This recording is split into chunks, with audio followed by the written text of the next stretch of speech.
देखिए कक्षा 12 गणित प्रश्नावली है 4.2। इसके क्वेश्चन हमने आपको 5 करा दिए थे।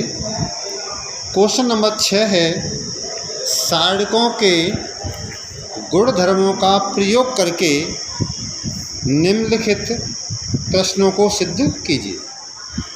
तो छठवां क्वेश्चन है, ये दिया हुआ है आपको 0 -a b a 0 -c -b -c 0 = 0। हमने a बराबर इसे मान लिया। अब हमने आपको ये बताया था कि इसमें प्रारंभिक गुणधर्मों का प्रयोग करके प्रूव करना है। तो हम क्या कर रहे हैं, देखिए जो प्रथम पंक्ति है उसमें c का गुणा कर रहे हैं। ये पहली पंक्ति दी हुई है, इसमें c का गुणा कर रहे हैं और इसमें c का ही भाग दे रहे हैं। तो जो c का भाग दिया वो ये आ गया 1/c।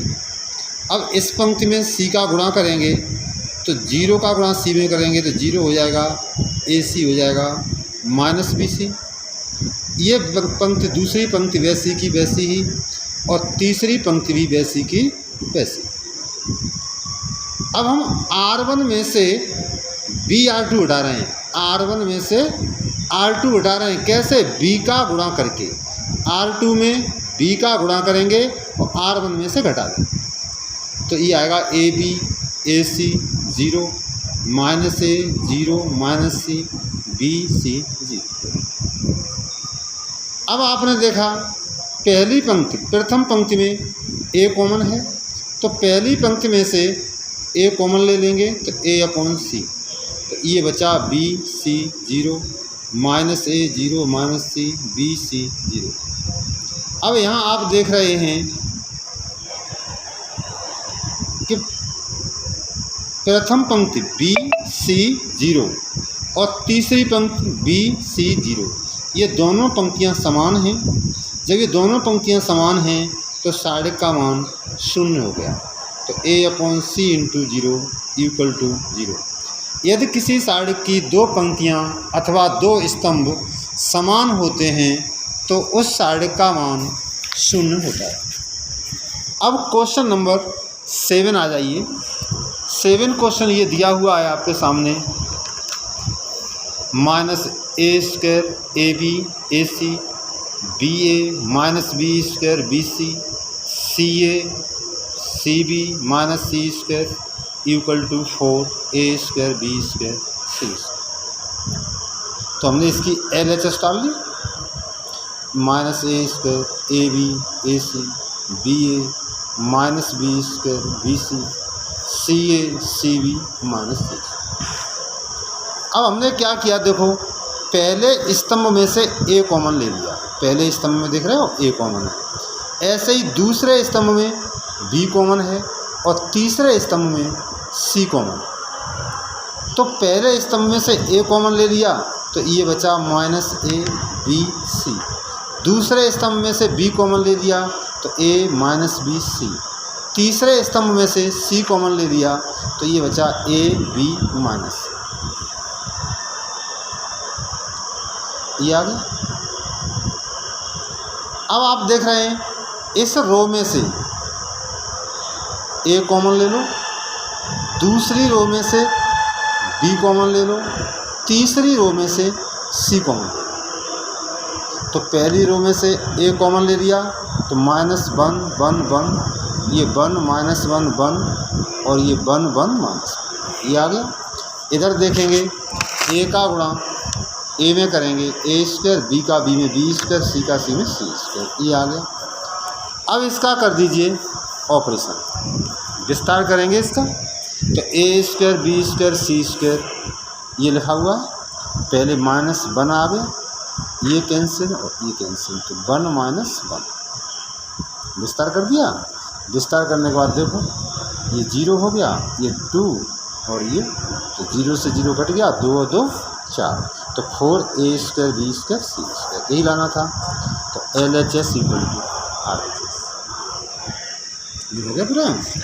अब इसी तरीक़ा से आ जाइए क्वेश्चन नंबर 8। क्वेश्चन नंबर 8 आप देख रहे हैं, ये है प्रूव करना है 1 a square 1 b square 1 c square equal to a minus b minus c minus c। ये प्रूव करना है, ये इसका सेकंड पार्ट है। तो पहले फर्स्ट पार्ट उठाया और इसकी LHS उतार। अब हम कर क्या रहे हैं, देखिए LHS डाल ली, R1 में से R3 हटा रहे हैं और R2 में से भी R3 हटा रहे हैं। R1 में से R3 और R2 में से R3। देखिए R1 में से घटा रहे हैं तो चेंज R1 होगी, R2 में से घटा रहे हैं तो चेंज R2 होगी। तो देखिए 1 में से बन गया 0, a में से c गया a माइनस c और ये a square minus c square. ऐसे यहाँ 1 में से बन गया 0 b माइनस c और b square minus c square. ये आ गया। अब जो a square minus c square है इसे वर्गांतर में तोड़ दिया, a plus c a minus c। ये b square minus c square है, इसे वर्गांतर में तोड़ दिया, b plus c b minus c। अब आप देख रहे हैं प्रथम रो में से a माइनस c कॉमन हो गया, दूसरी रो में से b माइनस c कॉमन हो गया। तो a minus c b minus c हमने कॉमन ले लिया। अब ये बचा। अब R1 में से R2 हटा रहे हैं, ये R1 है ये R2 है। तो ये तो वैसे ही a minus c b minus c, तो 0 में से 0 गया 0 ही आएगा, 1 में से बन गया 0, इसमें से ये घटाएंगे तो a माइनस ये आ गया। अब पहली पंक्ति में a माइनस b कॉमन और है, तो पहली पंक्ति में से a माइनस b कॉमन ले लिया तो अब आपका ये हो गया a minus c b minus c a minus b, और ये बचा 0 0 1 0 1 1 और ये आपका 1 b प्लस c c। अब हमने इसका ऑपरेशन कर दिया। ऑपरेशन करेंगे तो यहाँ तो 0 हो जाएगा, यहाँ भी 0 हो जाएगा, इस जगह केवल करना है 1 की जगह। तो जब 1 की जगह करेंगे तो ये कैंसिल और ये कैंसिल, तो 0 माइनस 0 का गुणा माइनस 1 में करेंगे, माइनस ही 1 हुआ। ये a minus b minus c a minus c into minus 1। a minus c में से माइनस कॉमन लेंगे या माइनस 1 का इसका अंदर कर दिया गुणा, तो ये हो गया c माइनस। ऐसे ही इसका सेकंड पार्ट आ जाइए, देखिए सेकंड पार्ट ये दिया हुआ है 1 1 1 a b c a q b q c q equal to a minus b minus c minus a और ये a plus b plus c। LHS डाल। हमने क्या किया, C1 में से C3 हटा दो और C2 में से C3। देखो ये C1 है, ये C2 है, ये C3। C1 में से C3 हटाएंगे तो चेंज C1 होगा, C2 में से C3 हटाएंगे चेंज C2। तो 1 में से बन गया 0, ये a माइनस c और a क्यू माइनस c, ऐसे ही यहाँ घटा दिया। अब यहाँ 0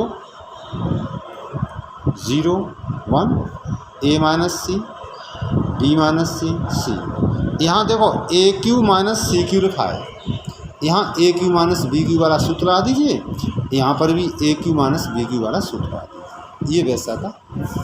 अब आपने देखा प्रथम स्तंभ में a माइनस c कॉमन है और दूसरे स्तंभ में b माइनस c कॉमन है।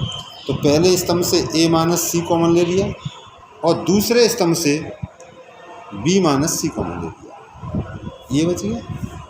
अब यहाँ आपको साफ दिख रहा है, अगर हम C1 में से C2 उठा दें तो यहाँ एक 0 और मिल जाएगा। देखिए तो अब हमने C1 में से C2 उठाएंगे तो a minus c b minus c घटाने के बाद ये बचा। ठीक, अब ये तो पहली पंक्ति दूसरी पंक्ति सेम है, लेकिन तीसरी पंक्ति में देखो स्टेप अपने हिसाब से सेट कर लेते हैं। तो पहले a square minus c square लिख दिया, a square minus b square, फिर प्लस ए सी माइनस बी सी, ये सी स्क्वायर से सी स्क्वायर कट जाएगा, यहाँ देखो ये प्लस सी स्क्वायर और ये माइनस सी स्क्वायर कट गया। ऐसे ही यहाँ देखो ये आ गया। अब इसे वर्गांतर में तोड़ दिया है, ए प्लस बी ए माइनस बी, इसमें से सी कॉमन ले लिया है तो ए माइनस बी, यहाँ से ए माइनस बी कॉमन लिया, ये आ गया, ये तो वैसे के वैसे ही लिखे हुए। अब प्रथम स्तंभ में से ए माइनस बी कॉमन और ले लिया और ये कॉमन ले लिया ए प्लस बी प्लस। अब ये बचा 0 0 1 0 1 सी, ये बचा। अब इसका ऑपरेशन कर दीजिए, ऑपरेशन कर दिया। अब क्वेश्चन नंबर हम आपको 9 कराएंगे।